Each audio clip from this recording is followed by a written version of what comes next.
Hello and welcome inside the ACU TV or studio for this week's Optimist Newscast. I'm Cindy Varner alongside Coy Oslin.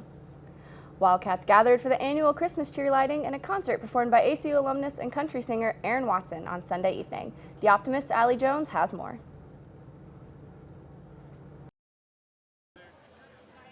The holidays have kicked off early this year at ACU, with Sunday marking the first event in the Christmas Around the World celebration. The kickoff concert and the tree lighting drew many people from outside the ACU community, with local vendors like Monk's and the Hype Warehouse setting up booths, as well as a free concert featuring Aaron Watson. The turnout was always expected to be larger than years past. However, according to Kate Matthews, the Vice President of Marketing for Campus Activities, the turnout for Sunday's event exceeded expectations. I think turnout was a lot better than expected.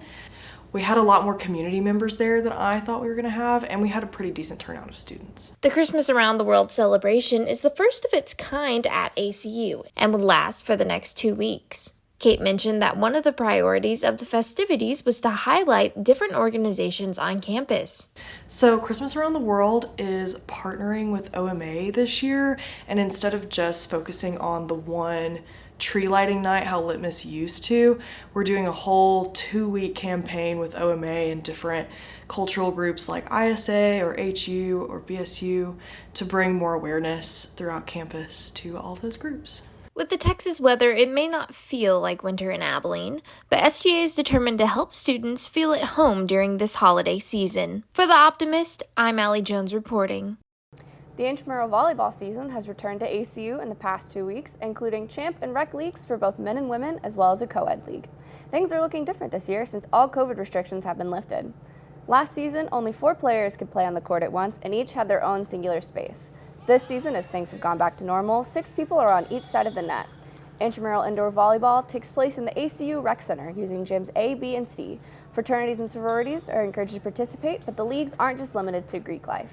Any ACU student or group is eligible to join a team to compete. The season will continue through the month of November and ends on December 2nd. Many students who participate in intramurals say that playing on the teams throughout the year is an opportunity to create lasting relationships with their peers. I think that intramurals helps everybody to get to work together to accomplish a certain goal, because we all come here from ACU to do different majors, we all are striving for different goals. But I feel like in intramurals, we're all striving towards the same thing, and it helps us bond with one another and create relationships that, last longer than just the season of intramurals. ACU had a busy weekend, taking down the Sam Houston Bearcats in volleyball and hosting the WAC Conference Soccer Tournament. Coy Oslin has more on sports. After Alan Ward announced plans to step down earlier in the semester, the new Vice President of Athletics was announced Tuesday at a press conference. The Optimist Connor Mullins has more. The athletic director search is now over, with Zach Lassiter taking over as Vice President of Athletics at ACU. Zach Lassiter is a man of faith, is a strong Christian follower who's got a proven track record in athletics administration at a number of institutions, including Oregon State, University of Central Florida, University of Utah, LSU, and the University of North Carolina.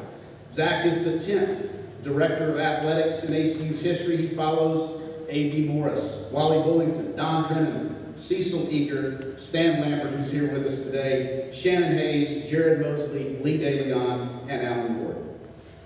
Lassiter emphasized heavily how important his student athletes are to him and the success of ACU athletics. Lassiter is leaving his deputy athletics for external operations position at Oregon State and will take over for current athletic director Alan Ward on December 1st. We will compete for and win championships. Championships require resources. We have built some incredible facilities, and that level of investment must continue. We're not going to shy away from setting high goals for our teams. Now, we will win the right way. We will not cut corners. We will do everything with integrity and transparency. And we are going to create one of the best cultures in college athletics because of our people and because of our purpose. We are going to be innovators, and we are going to have fun, and we're going to do this together. This has been Connor Mullins for The Optimist reporting. Volleyball hosted its last 2 home games this season over the weekend. The first game against Sam Houston and the second against Stephen F. Austin. Sam Houston was the top seed in the WAC coming into the game, having lost 2 conference games prior to their matchup with the Wildcats. Sam Houston won the last time the two met, but didn't go as planned for the Bearcats. The Wildcats lost the first set by 10, but quickly came back, winning the next set by 4. It was all tied up, and Sam Houston lost the third set 25-20, giving ACU the lead going into the fourth set.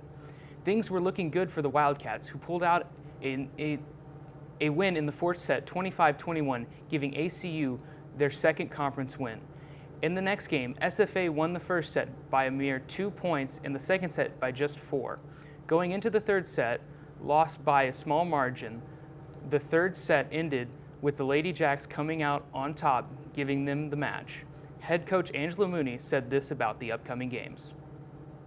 You know, we talked about that a little bit in the locker room, just resetting, refocusing, realize what the good things that we did tonight or today, and then just getting in the gym on Monday and Tuesday, getting into Lamar's gym on Wednesday night, just being focused with the things that we want to do, the way that we want to do it, and just continue to be us and continue to improve each day and continue to be aggressive. And so I think that's our plan. Continue to work hard, be aggressive, and be ourselves. The final 2 games of the regular season will be on the road, with the first being against Lamar University in Beaumont, Texas on November 11th at 6:30 p.m. and will broadcast live on the WAC Digital Network.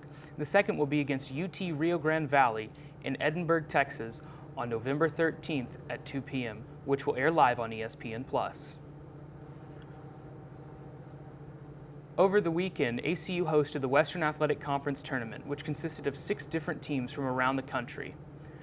Despite the tournament being held at ACU, the Wildcats did not play in the tournament due to not qualifying in the regular season. Instead of ACU taking the field, the teams that faced off against each other were Lamar, New Mexico State, Utah Valley, Sam Houston State, Stephen F. Austin, and eventual tournament champion Grand Canyon University. This was the first time that the Wildcats hosted a conference tournament of any kind in multiple years, as well as being the first ever WAC tournament that the university has hosted. That's all for this week's Optimist Newscast. I'm Coy Oslin. And I'm Sydney Varner. Thank you for tuning in, and we'll see you next time.